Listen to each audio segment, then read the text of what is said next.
Who's my beautiful girl? Who is it? Is it you, my precious baby? Is it you? Oh, yeah?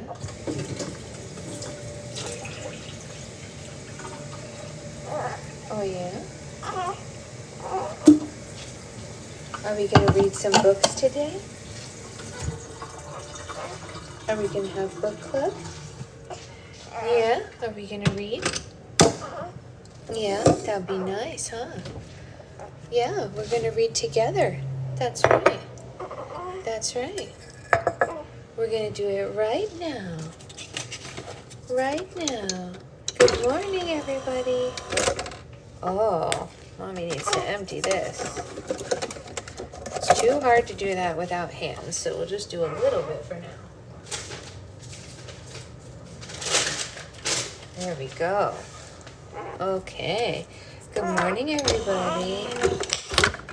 Say good morning. Can you say good morning to everybody? No, I don't think you can. But you will soon. You will soon.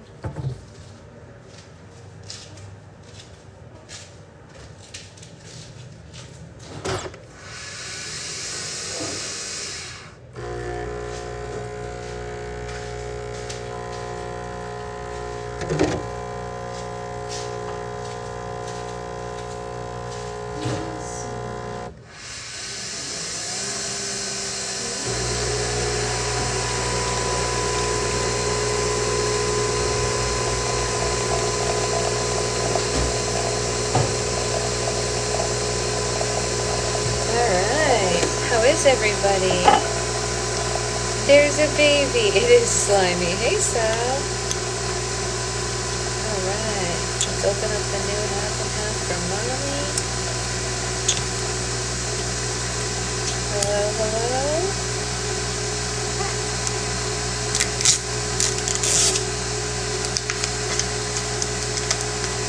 My goodness, I opened that. That's crazy. You're covered by cats. We love.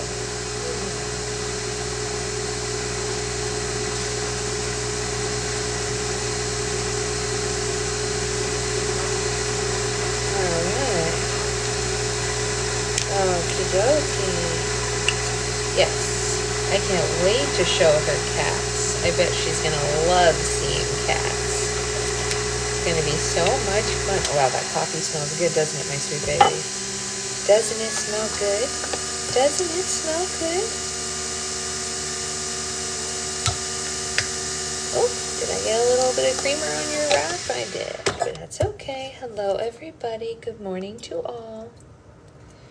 Good morning to you, good morning to you, good morning, dear book club, good morning to you.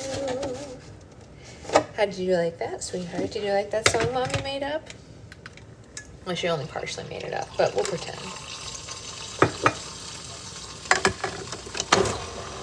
Oh, thank you. I braided my hair yesterday to contain it a little, you know. Yeah, we'll braid your hair eventually. Don't worry, you'll get braids. You'll get braids one day. Don't worry. Don't worry. You'll have braids. You already have so much hair. Look, see? Look at all that hair. Look at all that hair you have. It's already growing. It's already growing. You'll have hair in no time. Lots of long, beautiful hair that we can braid and we can put bows on. We'll do all sorts of fun things with your hair when the time comes. Yeah, yeah. Good morning. Baby and I were just discussing hair and how excited she is for her bows and stuff. Are you excited to put bows in your hair soon? Yeah, so bows. Baby is good. Oh my gosh, yes, we have twin babies. Can you believe it? Yours was born in the morning though, right? I think I remember that. How's yours doing? Our baby is a girl. Yes. Yes, yes, yes. Reading Cuddy's hair in French piggies today. Tell her we said we're going to be twins. I didn't do French today, but yeah, today's day 13 for us, for both me and the other baby. Tell Caddy I was gonna do French, but then I was in a little bit of a hurry, so I just did regular, but I love a French braid. 12:30, so not more of a hurry, so I just did regular, but I love a French braid. 12:30, so not morning, but like before mine, yeah. She's staying awake longer. Yeah, we have longer awake periods now too. I don't know if you started doing this, but we started doing those high contrast flashcards. It's hilarious. If you haven't done it, I highly recommend it. They're these black and white cards with different pictures on them that like the babies can look at to improve their sight and their cognitive like abilities and stuff early on. It's hilarious when she looks at them. She'll like study it a little. You'll just crack up. They're so funny. I got them on Amazon. They barely cost anything. It's totally worth it. Absolutely hysterical. You'll just die laughing watching them with them. Yeah, we watch you.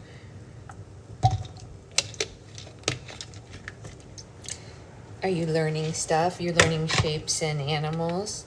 Yeah, is that fun? Yeah, it's fun.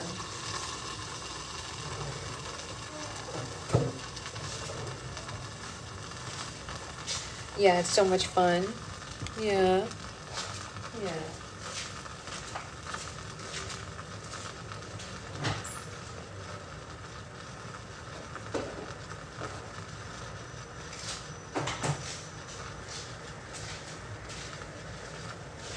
Okay. Let's make coffee for mommy. Coffee for mommy. Yes, yes, yes. Oh, Marigold's back. The witches return. That's right. The more witches, the better, huh? Yeah. What are the witches going to do today in our story, huh, baby girl? What are the witches going to do today in our story? I don't know. I don't know what they're going to do today in our story, but we're going to find out together. I love the book, too. I love it, too. I'm so glad we finally got to read it. Yeah. Are you glad we finally got to read it, little Miss Thing? Yeah. Oh, good. Oh, good. I think we're sleeping. I think we fell asleep. We just ate, so it makes sense that we would be sleepy, huh? You know what? We don't give out her name publicly, but you can call her Jasmine or Gracelyn or whatever speaks to you.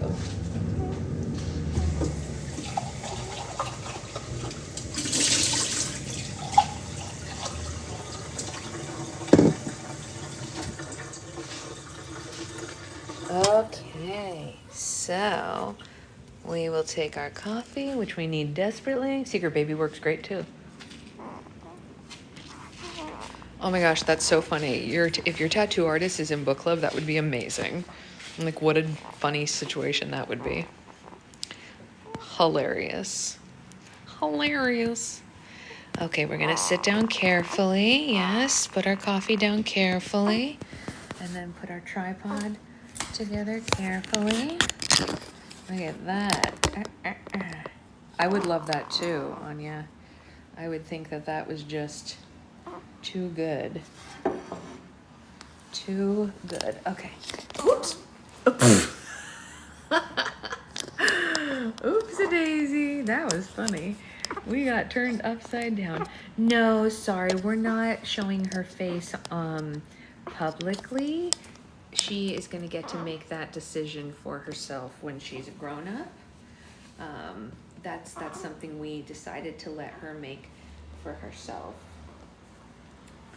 Yeah. There's just a lot of interesting people in the world, you know, and you never know what anyone is gonna do. I think it's interesting, right? So funny story about that. I thought for a little while, okay, and everyone can have their own opinion on this, but for a little bit I've been like, am I being too crazy, too cautious, too whatever? I know, right, Roxy? Oh, please, I'm ready for it. Look at Zoe. I mean, you guys have heard Zoe. Hi, everybody. It's me, Zoe. You know, but like, I've thought that for a little bit. Like, I started thinking that. And then yesterday, you guys, this is real. This is absolutely real. Yesterday, I was going through my filtered messages on Instagram just to see if there was anything important that got filtered out. Like, a friend or a customer or whatever. And in that section of filtered messages, there was a message from a person that I blocked years ago on a different account because of things they did years ago. And apparently they made another account to lurk on me, and they were congratulating me on the baby. A person that I blocked in 2018. So I was like, oh, I'm not being crazy. There are people who do things like that, and here they are. So lest I believe it, right, Sloth? That's what I opened the message and I was like, and they even apologized for lurking. I was like, oh. It's a person I grew up with, a person I knew in real life, but like they turned crazy in 2018 and started doing some crazy things to me, like real bad stuff. Really not nice. It is insane, Flavia, I agree. And they were like, sorry, I lurk because I care. I was like, you can, Roxy? Oh my God, I would pay you instantly. I would literally Venmo you today if you can get that for her. I know, Sloth, that's the crazy thing. That's what I'm saying. Like if it had just been a follower or something that like said something weird on live and we blocked them for that, it would be like, whatever, nobody cares. But like a person that I grew up with in real life that like turned wackadoodle. Yeah. Right? So maybe I'm not overly cautious. Maybe I'm just cautious enough. Maybe I'm not cautious enough. Who's to say? I don't know, Brittany. We haven't read anything today. So if you're just talking about today, if they really cared, they would have respected the boundaries. Amen to that, Chandra. Amen to that. Are they in the room with us now? I hope not. It was on Instagram. I don't know if they know about my TikTok. I didn't have TikTok when I blocked them originally, so they might not know it.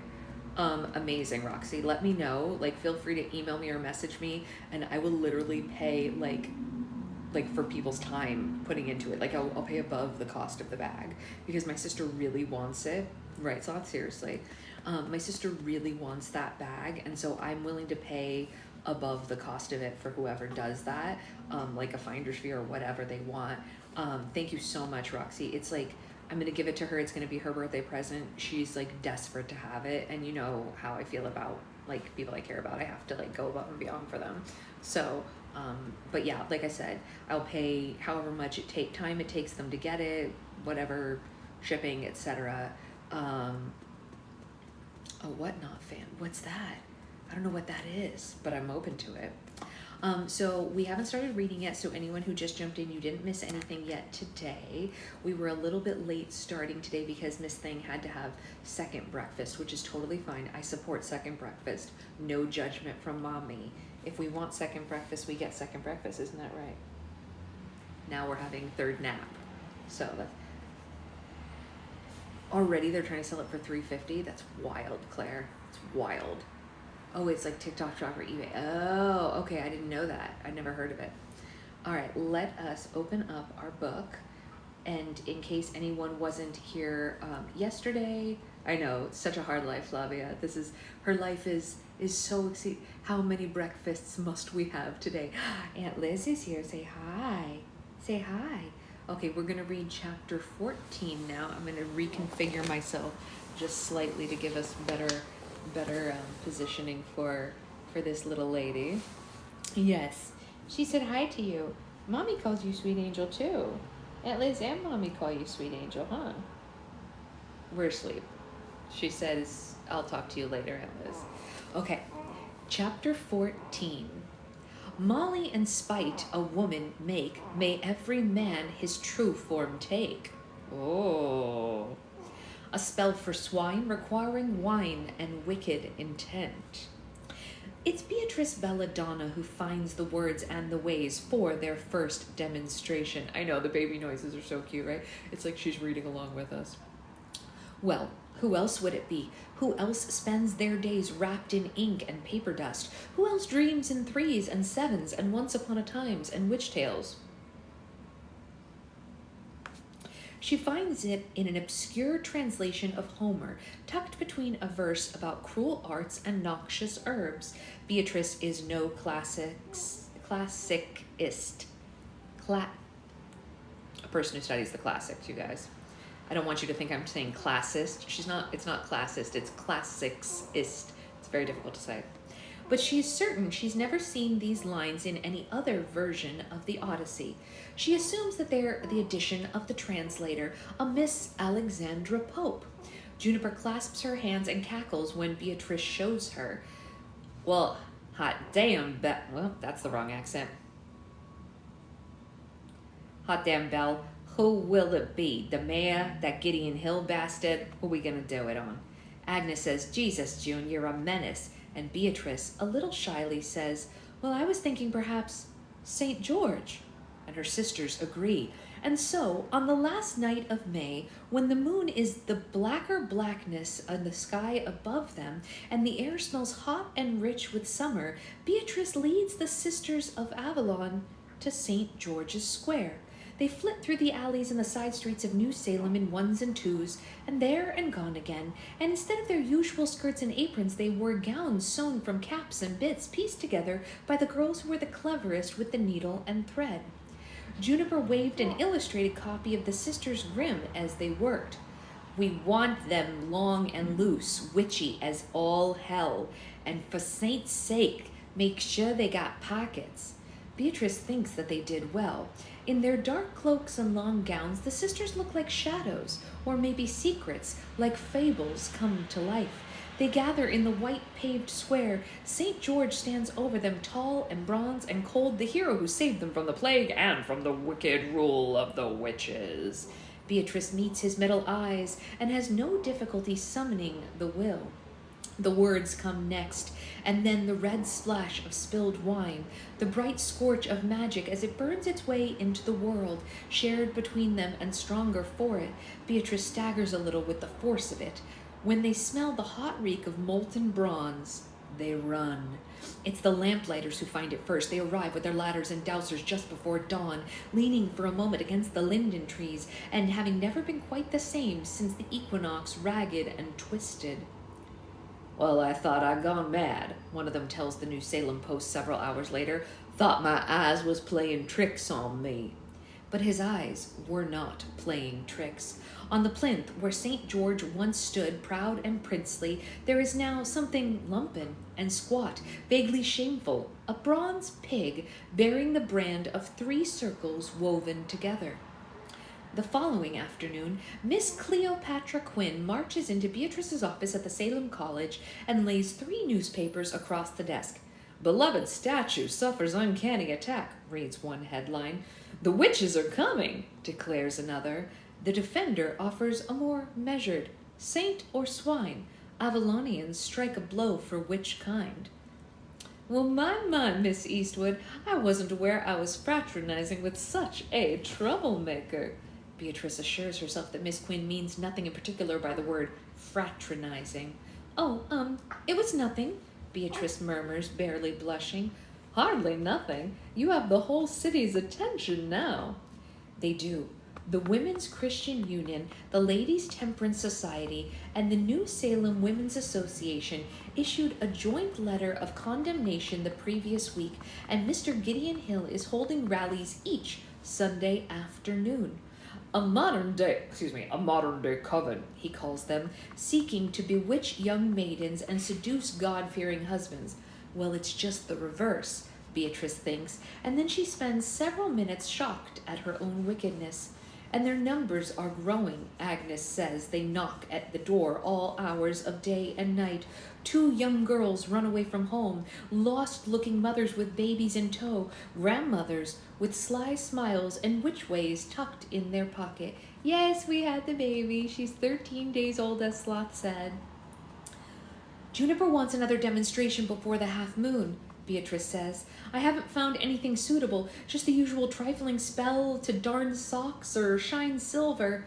But Agnes thinks that she might have what we need. It comes from that old witching tale story about the boy who buys the enchanted bean from the crone. Do you know that one? One of the mill girls told Agnes a rhyme that went along with the story. But Beatrice trails away because Quinn isn't listening. She's looking out the window with her brows knit. Well, I hope you and your sisters know what you're doing. I hope you understand this kind of trouble. She nods out to the square, where the city workers are now gathered around St. George's plinth, scratching their heads over the problem of relocating several possibly accursed tons of bronze pig. Well, it demands a response. Well, from who? The law, the church, every man whose wife looks at him sideways, not quite laughing but picturing him as a pig instead of a man. Every man who has ever wronged a woman, which is, well, it's just about every man. Her voice is tense. Her arms are folded. Beatrice doesn't think she's ever seen Quinn look worried before. Well, Beatrice says with forced cheer, that's why we're looking for the lost way, isn't it? Here are the materials we requested last week. She gestures to the teetering stack of crates behind her desk. Quinn turns away from the window, the worries banished by a childish eagerness. The Old Salem papers? It was Quinn who connected Old Salem with the Lost Way, the way she skimmed through an antique book of nursery rhymes when a scrap of paper slid from the pages. It seemed to be the end of a much longer letter, just a few precious lines. Is true. What was lost has been found. Even the stars are not stars I knew as a girl. Come soonest, my love. If we burn, let us burn together. S. Good, October 10th, 1783. Salem. Beneath the signature were 3 circles looped together, dotted with ink drops that might have been eyes. Quinn showed it to Beatrice, and she felt a great wave move through her as she looked at it, an electric thrill that ran from her spine to her scalp. This was not a myth or a children's story. This was ink and cotton proof that the Eastwoods were not the first wayward sisters to call the tower and its strange constellations. She met Quinn's eyes and found them molten gold. October 10th, mere weeks before Old Salem fell. Beatrice wished that she'd shared Juniper's talent for profanity. She settled for a hoarse and insufficient, oh my. Old Salem, where witching rose again in the New World despite the centuries of shackles and stakes, where Tituba and Osborne and Good and the rest of them had worked their wonders and terrors, walking the streets with the blackest beasts at their heels, where men feared to tread and women feared nothing at all, until the Honorable Judge Geoffrey Hawthorne arrived with his troop of inquisitors. Legally speaking, they ought to have announced themselves and made their arrests, separated the sinners from the sheep, and held lengthy trials and permitted each wish to confess her sins as she was bound to the stake. But, good morning, Isabella. Hawthorne felt that it would be more efficient to just skip to the end. He and his men came in the night, silent except for the snap of lit torches. Excuse me. The city burned for days, along with every woman, child, and unlucky cat inside it. The papers reported ash falling as far away as Philadelphia, where children played in the drifts like snow. And now Old Salem is nothing but a black blight 100 miles north, occupied by crows and foxes and black trees. Sightseers still trickle through, Beatrice has heard, paying a nickel each for a haunted carriage ride through the ruin. Beatrice looks again at the stacks of crates, which comprise the college's entire collection of documents relating to Old Salem, and which Mr. Blackwell provided with only the slightest raising of his eyebrow and a mild, "Well, for the Hawthorne manuscript, I presume you're after?" And Beatrice made a gesture that might have been a nod. None of it is properly transcribed or annotated, and most of it is charred or scorched. I know, it's sad to hear that. Or merely unutterably dull. But somewhere between all the ledgers and the receipts and the housewife cookbooks, there might, just might, be the words and the way to lead them to that rose-eaten tower. She slides her spectacles up her nose and braces herself for a very long day. Oh, I'm so glad it makes your day better to be in book club with us. We should begin with the initial catalog, I think. Are you staying? I'll take the top 2 boxes if you take the third. But Miss Quinn isn't looking at the boxes. She's watching Beatrice with several conflicting emotions on her face. Or, she says, coming to some invisible conclusion, you could accompany me to the Centennial Fair and buy me as many of those little fried cakes as I can eat. We do deserve a day off, don't you think? There's very little that Beatrice would like to do more than escort Miss Cleopatra Quinn to the fair and buy her little fried cakes. A minute or two later, the two of them are strolling into the honey-eyed heat of the afternoon, strolling north across the square. Quinn shakes her head as they pass by the bronze pig. Oh, please, you seem to be perfectly capable of witching when it suits you, I notice. But Beatrice is unable to continue this line of inquiry because Miss Quinn tucks her hand casually, almost thoughtlessly, around her elbow, and Beatrice becomes incapable of further speech. They stride up St. Mary of Egypt, attracting sideways sneers, not quite managing to care. They purchase a pair of yellow paper tickets and stride beneath the high iron arch of Centennial Fair, where Beatrice buys Quinn a truly upsetting number of fried cakes. Afterwards, they share a watery beer, and fend off two fortune tellers and win a gaudy brass ring with a glass diamond at the spin the wheel game. Beatrice presents it to Quinn with a giddy flourish, and Quinn laughs. Oh, I think one is enough for me. She taps her own wedding ring.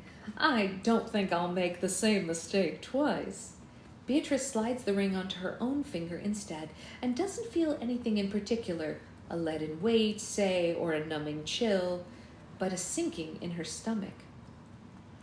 When she looks back up, Quinn has stationed herself in the line for the Ferris wheel and is gesturing for Beatrice to catch up. Beatrice isn't sure she's interested in being stuffed into a glass cage and dangled above the city, but the line shuffles forward and Quinn says, "Oh, hush!" And soon they're smashed hip to hip, spinning up into the hot blue of summer. The cabin smells of stale beer, and there's something unfortunate smeared across the windows, but it doesn't matter. I know. The city lies distant and foreign beneath them, like the surface of the moon, and the wind rustles clean and bright over their skin. Beatrice closes her eyes and wonders if this is how witches felt astride their broomsticks, like hawks who slipped their jesses, who may never return to their feather fist waiting below. The wheel creaks to a stop, and Beatrice and Quinn sway together in the Beatrice and Quinn sway together in the wide open sky, wind-kissed. Quinn's hand is still resting lightly on Beatrice's arm, and Beatrice is paying no attention to it. The pearl shine of her nails, the smudge of ink on her sleeve, the warm smell of cloves rising from her skin. Beatrice twists at the brass ring around her own finger. Your husband?" she blurts out and feels Quinn go still beside her. Does he know how you spend your afternoons?" Quinn's smile is far too knowing, smug as a sphinx. "Oh, I doubt it. He's away often." "Oh, I see. And do you—" Beatrice suddenly cannot imagine how she intended to conduct the rest of this sentence. Miss Quinn is still smiling. "Well, we have an arrangement. Mr. Thomas is a very understanding man." She places a peculiar emphasis on the word, as if passing Beatrice a note written in code she doesn't know. "Well, good. That's good. That is, I didn't think there were any understanding men." Her tone is too bitter. Quinn's sly smile fades a little. "Your father really did a number on the three of you, didn't he?" The two of them have talked extensively about Miss Quinn's past, her childhood in a crowded row house in New Cairo, all smog and sun and hopscotch, her aunts who petted and spoiled her and braided her hair, her mother who still runs a spice shop and comes home smelling of paprika and peppers, her father who used to cut out each of Quinn's articles from the Defender and paste them into a scrapbook with which he assailed guests and neighbors at any opportunity. But Beatrice hasn't mentioned her own family for the same reason a person doesn't much mention carrion at the dinner table. Beatrice attempts a casual shrug. I suppose," she plucks at the brass ring on her finger. He could be very charming. I once saw him talk a pair of men out of a blood feud with nothing but a smile around. He could also be a devil, she thought, a monster, a wolf on two legs. But what she said was different. Quinn makes a carefully neutral noise. Beatrice knows she should stop there if she likes, but she could skip over the rotten places in her past, as she usually does, and remained unblemished a little longer. But the two of them are alone, far above the city, and Quinn's hand is still on her arm, and surely a woman who turned a saint into a pig might manage to tell the truth, however small and sordid. Beatrice wets her lips. It wasn't only my father, it was St. Hales. Just saying the name sends a sick swooping through her stomach, as if the cabin has broken loose from its moorings and gone plummeting toward the earth. Quinn sucks a sharp breath beneath her teeth. That place, it has an unfortunate reputation. Oh, sorry, wrong voice. That place, it has an unfortunate reputation. Beatrice, I'm so sorry. Beatrice can barely hear her over the memory of hot wax hitting the back of her neck and the ache of her knees on the chapel floor. Her hands are bound together in forced prayer and cords cutting deep. A dozen clever cruelties that drove every desire from her body, except for one, which was to make them stop. Beatrice finds that she's twisting violently at the brass ring. It slips from her finger. Oh dear, pardon me. And Quinn scrambles after it, but the ring falls between the steel seams of the cabin and tinkles downward. It vanishes in a final flash of cut glass diamond. A small silence follows while Beatrice reassembles herself, parentheses braced once more, like a pair of cupped hands around her heart. Oh, I apologize. I didn't mean to be so hysterical. Well, I don't know what they told you at St. Hales, but a few tears hardly makes a woman hysterical. Beatrice had not been aware that she was crying. She scrubbed too hard at her cheeks, feeling the wind whip them dry. In any case, you are mistaken. In any case, you're mistaken. My father didn't send me to St. Hales, Beatrice says calmly. There's an acid in her throat. My sister sent me there. Quinn startles beside her. Juniper? She whispers. No, certainly not. June's the loudest of us, but hardly dangerous, and she was only a girl when it happened. Quinn does not move or speak or even ask questions. She simply listens, as if her whole being is bent towards the listening, as if Beatrice is someone worth listening to. Beatrice swallows very hard. Our father was angry with Agnes for... There would be a kind of justice to it if Beatrice spilled her sister's secrets, one bloody eye traded for another, but she finds she can't do it. Well, our father was always angry, or maybe not always. Mother says he used to laugh and take her dancing until the war. Well, I never saw him dance. One day he came for Agnes, and Agnes threw me before him like a bone to a wolf. Agnes had looked at her with her eyes ringed white and her teeth bared. In her face, Beatrice had seen the sudden certainty of her own death, the red of her blood, the black of the cellar, the gray of her gravestone. She was an animal with its leg caught in a wire trap, deciding whether or not to turn its teeth against its own flesh or just lie down and die. Beatrice watched her sister choose. I saw Beatrice with the preacher's girl last Sunday, Agnes said. Until that day, until that very second that Agnes opened her mouth to exchange her life for Beatrice's, they had been one another's keepers, but no longer. Beatrice looks out over the city without seeing it. I was in St. Hales by the following Sunday. I believe our local preacher assisted with the tuition costs. Quinn stays quiet a little longer, maybe waiting for more of the story, maybe waiting for the wind to dry the wetness on Beatrice's cheeks, and then she asks, And yet, you trust Agnes now? Yes, or at least she trusts her sister, or at least she wants to trust her more. Although she broke that trust to you before. Well, surely trust is never broken, but merely lost. Beatrice's lip twists. And what is lost that can't be found? She feels the amber heat of Quinn's gaze on her face, scrutinizing her. Well, perhaps you should trust less easily, Miss Eastwood.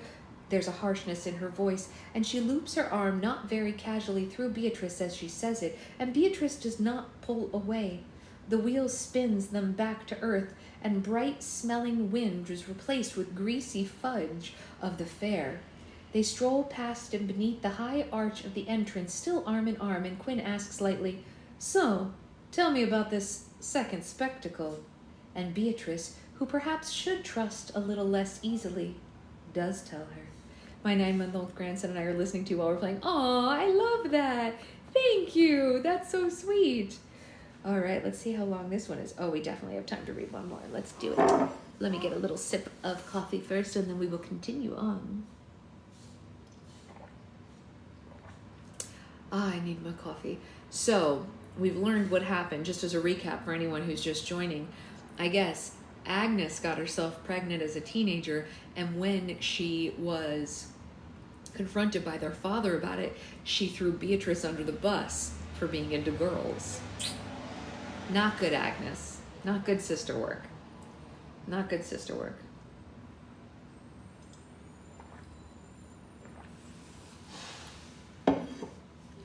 We don't like it. And the preacher's daughter, no less. 15. Fee and fi and fum and foe, green and gold, see them grow. A spell for growth, requiring buried seeds and fool's gold.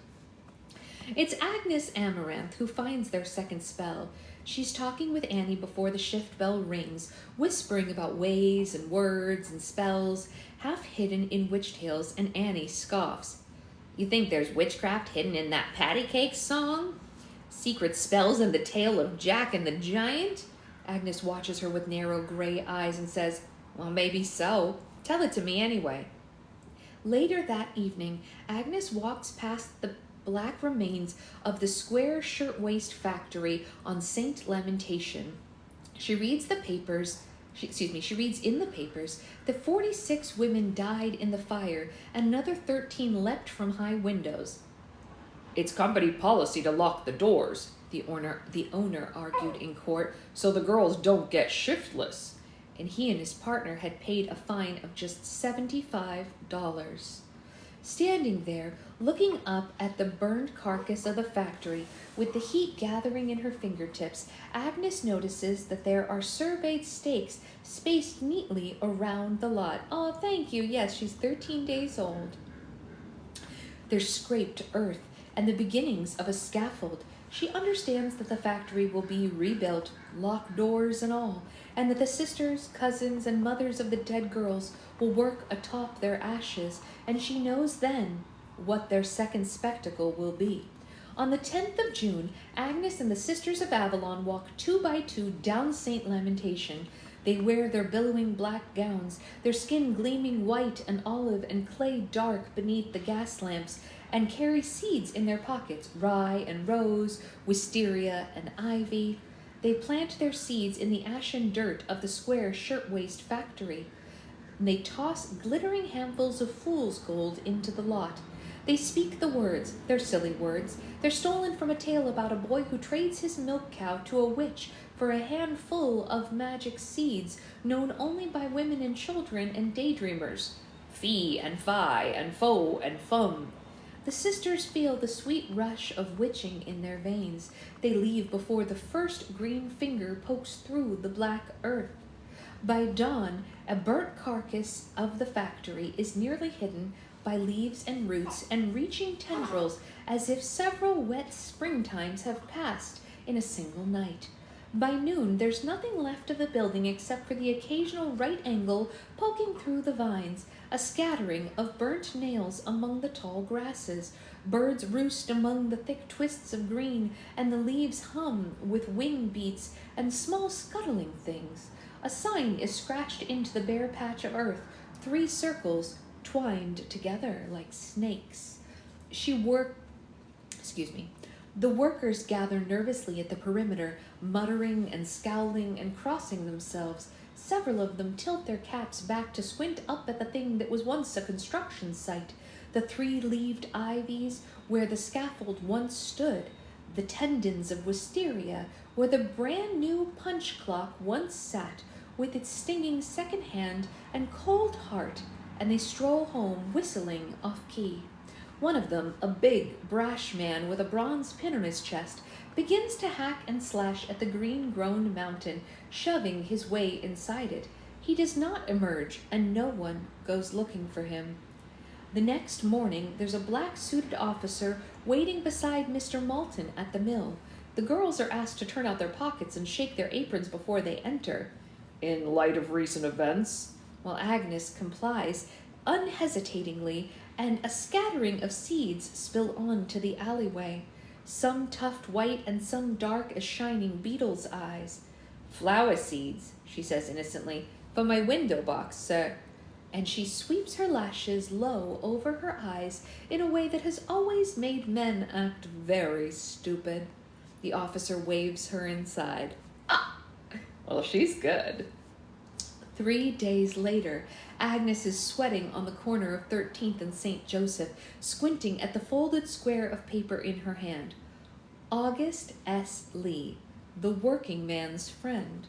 She thought at first the working man's friend was some sort of title or perhaps a tiresome motto, but Annie informed her that it was a place, a barroom on the Upper West Side frequented by socialists and unionists, populists and Marxists, libertine college students with wispy matches, and unemployed men with beards, and every other species of malcontent. "August'll be there, stirring up trouble." Annie shakes her head. "He was throwing bricks through bank windows before he could even talk. Well, his mother used to say that anyway." "And yet he refuses to meet with us?" "Well, he wishes us all the best, he says, but it's a serious matter to attend to. Like, he wants to drink the town dry, I suppose. You know how men are."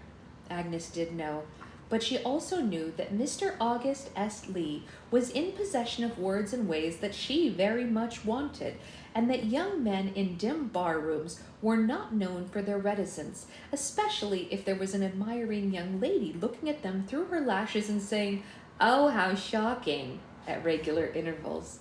Agnes coiled her hair like sleek black adder atop her head, allowing a few strands to wisp artfully around her face, and she chose a half-cloak, the precise color of her eyes, before going to find the workman's friend.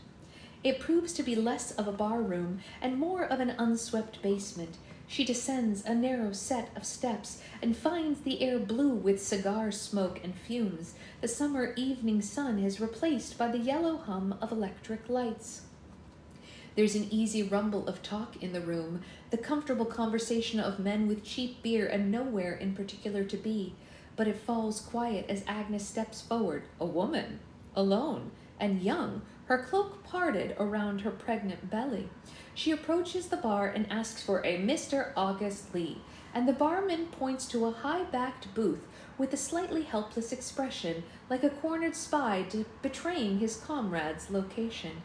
4 men are seated at the table, blinking up at her with expressions ranging from mild terror to smeary delight, and Agnes smiles sweetly at them. "Hello, boys. I'm here to speak with Mr. Lee."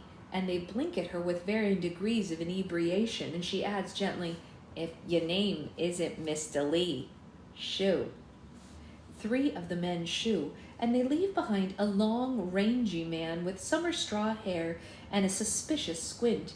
His face is young but hard-edged, with a skipped meal sharpness, arrowhead cheeks, knife-blade nose, and a scarred jaw. Agnes might have noticed that he was handsome if she had any time for handsome men. Mr. Lee looks up at her. She sees his eyes perform the usual up and down over her form, pausing only briefly at her swollen belly before resting on her face. He offers her a grin that's clearly supposed to be dashing, but the scar along his jaw pulls it crooked and wry. "Do I know you, miss?" She offers her honey-eyed smile. "May I sit?" She wedges herself into the booth without waiting for a response. "My name is Miss Agnes Amaranth. I'm here to ask—" A sudden suspicion crosses his face. "If you're a teetotaler, you're wasting your time. That Wiggins woman has already come around twice this month, and I'm not interested in salvation." "Oh, I'm not here to talk you into about your vices or your faults, Mr. Lee." Agnes imagines it would be quite a long conversation to get into. The dashing grin reappears on his face. "Oh, I'm glad to hear it." "I'm here," she says pleasantly, "to talk about witchcraft." The smile freezes, hanging half-formed on his face. "I represent the Sisters of Avalon. Maybe you heard of us." It takes a beery 2 seconds before his eyes widen. "Oh, hell. You're that woman's club Annie's been on about." "Yeah, Megan, we had the baby 13 days ago. She's almost 2 weeks old. And very lovely." Oh, so you have heard of us. How lovely. Well, I'm here because we heard the most fascinating rumors about the Pullman strike in Chicago. His face stiffens when she says the word Chicago, and he rubs at the scar along his jaw. Agnes pretends not to notice, fluttering with girlish innocence. Some people say the work was delayed by means that were, I don't know, a little uncanny. Rusted machines, furnaces that never burned hot, timber that rotted overnight. She leans forward conspiratorially, looking up at him through the long black lashes of hers. We were hoping that you might be willing to, tell us a little more about it. Share some of your ways and your words. Mr. Lee watches her for a long, considering second before settling back on his seat, one arm flung along the back of the bench, and he sips the foam gold of his beer and asks neutrally, "Was that your girls at the Square Shirtwaist Factory and St. George's Square?"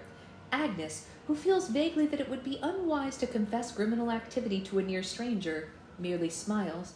He lifts his beer in a mocking toast. "Quite impressive. Showy. I've seen your signs all over town." Agnes has seen it too. 3 circles drawn in soot on an alley wall are scratched into the sides of trolleys. 3 flowery wreaths hung together in shop windows, their edges overlapping. 3 loops embroidered into the tags of sweatshop shirts. The sign of 3 had spread through New Salem like the underground roots of something great. Unseen trees, tunneling beneath the cobblestones and surfacing in every Millhouse kitchen and laundry room. Agnes tries to hide her too sharp smile with an airy, "Yeah, it's gotten some attention, hadn't it?" "And there's your problem, Miss Agnes Amaranth." Mr. Lee's tone is so perfectly condescending that Agnes thinks he must have taken lessons in it. She pictures whole classrooms full of young, handsome men practicing their pitying smiles. And he continues, "You see, in Chicago, we weren't interested in attention. It was that damn stage play. It was a war, not a show." Agnes permits herself to imagine his expression if she were to grab his beer and toss it in his smug face. She bends her lips, another simpering smile. "Well, still, Mr. Lee, surely it wouldn't be too terribly taxing to spend an evening or 2 in consultation with us, would it?" "We would be very grateful students, I promise." Agnes thinks of Juniper, who might show her gratitude by permitting Mr. Lee to leave the premises on 2 feet rather than 4, and fights back a laugh. Mr. Lee is still sprawled against his bench, unmoved. He cocks his head at her. "Does all this," he waves his beer at her, indicating everything from her eyelashes to her pinned-up hair, "generally work for you? The sweet looks and all the womanly wiles?" Agnes straightens very slowly, simpering flatness against her cold appraisal. "Yeah, generally it does." He shakes his head ruefully. "Well, I'm sorry to disappoint you. Annie said you were one hell of a looker." Agnes feels a sudden rush of warmth towards Annie. "And hot as a coffin nail." A warmth subsides substantially. "Which is frankly more interesting. I sympathize with your cause, I truly do. There are women standing on the train tracks in Chicago too, and we were totally grateful to them. But it comes down to the laws of nature." "Yeah, what laws precisely are those?" There's no honey in her voice now. Lee takes another drink and thumbs foam from his upper lip. "Women can't work men's magic." Agnes feels an invisible thundercloud rolling nearer. "Oh no?" "It's no insult. It's just the way we're made. A man would make a mess of women's witching, wouldn't he? All those fiddly charms for housework and keeping your hair just so." I know, right? It's so annoying that they talk like that. I know. The thunderclouds crackle closer, raising the hair on her arms. "Well, have you ever tried it?" He looks mildly affronted, as if she asked whether sometimes he wore corsets and lace. "No, of course not." "Well, then give me a man's spell to try then, eh? Right here, right now." Her tone cuts through the indulgent laze of Mr. Lee's expression. He sits a little straighter in his seat, his eyes on the iron line of her mouth. "Does your father know where you are?" She gives him a cold shrug. "Dead." "Your husband?" Agnes raises her left hand and wiggles her ringless fingers. "Huh, what about the baby then? Are you sure a woman in your condition should be..." Agnes lowers her fingers, all except one, oh I know, causing Mr. Lee to snort into his beer. She's very mad at him, yes. He mops the splatters with his sleeves, grinning in a helpless, boyish way that makes him seem suddenly much younger. He looks at her and mutters something that must be, sweet damn. Agnes feels an answering smile tug at her lips, but she hammers it flat. Look, I got a proposal for you, Mr. Lee. There's a voice in her head telling her that this is a very stupid proposal, but she ignores that voice. If I can perform a spell of your choosing to your satisfaction, you'll agree to assist us however you may. Mr. Lee crosses his arms and adopts an unconvincing expression of reluctance. Agnes would bet a week's pay that he was the sort of boy who never turned down a dare or backed away from a bluff. And if you fail, then I'll leave you in peace. Seems a shame. I don't much care for peace. All right, what then? His eyes flash wickedly. A kiss? She isn't surprised. He's a flirt, and she's a woman with demonstrably questionable morals, and in her experience, there's rarely anything else that a man wants from her but a kiss. But she's surprised to feel a flicker of disappointment, that he's so predictable, or perhaps that she's tempted by it. She folds her hands primly. I'm afraid my kisses are not for sale, Mr. Lee. All right, then what do you propose? She pretends to consider this. I could refrain from telling your cousin that you propositioned a young lady in such an uncouth fashion if I lost. The humor fades slightly from his face. Annie has come to work on several occasions with bruised knuckles. Agnes suspects that there's a short temper beneath her kerchief and apron. Compelling offer, Mr. Lee murmurs. All right, I accept. He drains his beer and stands, setting the glass back on the table with a showman's flourish, and he winks. All right, watch closely now. He fishes in his breast pocket and produces a single green-tipped match, and he holds it over the empty glass. He chants a string of foreign-sounding words, and Agnes thinks they might be Latin or maybe Greek, and he snaps the matchstick. There's a delicate ping as the glass cracks and splinters, fissures running through it like frost. It remains standing, held together more by habit than anything else. A few men are watching from the bar now, and they grunt in approval. August presents his matchbox to Agnes as if it's a bouquet of flowers. She unwedges herself from the booth and stands. Her fingers brush against his as she selects a match. She clears her throat and says coolly, the Sisters of Avalon meet at South Sybil Boarding House, Mr. Lee. His eyes kindle with admiration. Knock at number 7 and say the word hyssop. It's a secret code that she and her sisters use as girls. Hyssop meant all's well. Hemlock means run and hide. Oh, thank you. I think her hair is gorgeous, too. Agnes holds the match above the fractured glass and stumbles her way through the words. A flicker of heat licks up her spine as she says the words a second time, pouring the will into them. Her aching feet and heavy belly, her hope and hunger, her bone-deep weariness with handsome young men who barter for kisses like coins. Heat scorches beneath her skin, fever hot. Her daughter kicks hard in her belly. Sorry, love, she thinks. She closes her eyes and snaps the matchstick. A crackling, shattered sound fills the bar, followed by several unmanly yelps and a great deal of swearing. Agnes keeps her eyes shut tightly, swaying slightly and smelling a sudden green scent like fresh-cut tobacco. When she opens her eyes, she finds a gray wool vest several inches from her nose and 2 arms held high on either side of her face, shielding her. The heat fades and leaves her cold and dazed, terribly tempted to press her forehead into the heat of that gray wool vest. Mr. Lee steps back with a slight crunch of glass beneath his boots. His eyes are very wide. A red line gleams along his cheekbone, and another 1 or 2 or 3 score his forearms. Shouts and grumbles rise around them as men wave the shattered handles of beer mugs at them in an unfriendly fashion. Mr. Lee dusts splintered glass from his hair and meets her eyes. Well now, Miss Agnes Amaranth, what was that address again? He smiles as he says it, wry and crooked and a little abashed. The smugness has been replaced by intent gleam in his eyes. South Sybil Street. Come after dark and keep quiet in the hall. The landlady disapproves of gentlemen callers. She turns to leave, picking her way through glittering shards and spilled liquor, and he calls after her, May I bring flowers? She turns to leave, picking her way through glittering... Oh, sorry, I said that already. Agnes does not look back as she leaves, so that he cannot see her smile. Yeah, I'm sure you may bring whatever you please, Mr. Lee, so long as you also bring your magic. Juniper is sitting cross-legged on the bed, tossing a slightly wizened apple from palm to palm, while Bella reads from one of her dustiest and most dull-looking books.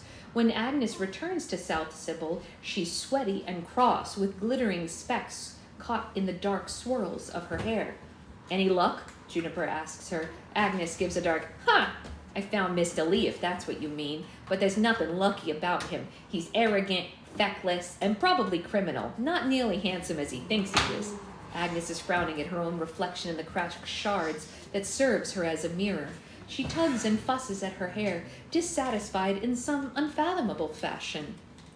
Well, to hell with him, then, Juniper says mildly. We'll find some other boy to teach us men's magic. Somebody bound to have an uncle or a brother. No. Agnes's voice is several degrees sharper than strictly warranted. That is, Mr. Lee has already agreed to help us. He'll be here soon, maybe even tomorrow evening. She casts a disgruntled look around the room, her eyes lingering on the tumbled pile of papers and books and frayed lengths of black cloth, the herbs strung in drying bundles before the window, and the mason jars rattling with seeds and bones. South Sybil bears an increasing resemblance to Mama Mag's house now. Yeah, I'm going out, Agnes announces. What for? Agnes gestures vaguely behind her as she sweeps out a vase. Juniper watches her go with her jaw slightly slack. She looks at Bella and finds her eyes crimpled behind her spectacles. What's so funny? Oh, nothing. It's just our sister has always had low taste in men. Juniper finds this so baffling and absurd that she can think of no response. She changes the subject instead. Yeah, I saw Cleo earlier. What'd she bring us? Bella blushes. Juniper has noticed lately that she blushes often at the mention of Cleo Quinn. Oh, no, she just asked if she could find us anything, about Grace Wiggins, since you continue to insist that she's the Wicked Witch of nefarious powers. Yeah, she is wicked. Miss Quinn made some inquiries. Grace grew up in the Home for Lost Angels, the orphanage, she clarifies in response to Juniper's blank stare. Before she was adopted at 16 by an older gentleman who had no heirs and no inheritance from an uncle, a generous inheritance from an uncle, a gentleman who's now a member of the city council. Oh, a Mr. Gideon Hill. Juniper puzzles over this for a while, wondering if it clarifies anything or merely obscures it further. So she's just campaigning for her daddy, writing to the papers and waving banners and making a nuisance of herself? Bella shrugs. Juniper returns to her apple tossing, whispering words to herself, only some of which are profanities. Sometimes she pauses to inspect the apple closely, as if looking for worms, and then she resumes whispering. She touches the apple with various objects, coins and bones, red string and crow feathers, to no discernible effect. Nearly an hour later, she taps her thumbnail against the skin of the apple and grins at the delicate tink-tink sound that it produces. Well, I hope our sister has her head on straight by the full moon. Bella makes a distracted, huh, noise without looking up from her books, and Juniper sets a small, heavy object on its pages. Bella peers through her spectacles at it and gives a soft gasp. What, how? Electa taught me one of her old mama's songs. I thought that there might be something to it. She plucks the heavy thing from her sister's book and holds it up to the light. It's round and lustrous, glowing yellow as butter, but small as a golden apple. Juniper grins. This thing fell out of a storybook, and the song shines in her palm, real as anything. I think I found our third spectacle. Dun dun dun. All right, for anyone keeping track, we are at 34% in this book. Very nice, very nice. I'm interested to see what happens with Agnes and Mr. Lee here. Seems like he's a bit of a warlock, if you will. Very interesting. Just a bit. He was, I love it too, Jen. I love it too. This is a great book. I love the style that it's written, and it's fantastic. I love all of it. All right, I am going to go have breakfast, because if I don't have breakfast, I can't keep feeding this little one. So I'm going to do that, and I hope you all have a great rest of your day. And I'll see you later for more reading in which it is very lyrical. I agree. Thank you, Roxy. Feel free to email me and I'll get you whatever information you need. I know. It's so Jasmine-y. It's so Jasmine-y. Yes, yes. So look at this little spiral she's got. She's got the perfect little cowlick on the back of her head. It's amazing. It's perfect. Yes, yes, yes. All right, I'll see you guys later. Bye, guys.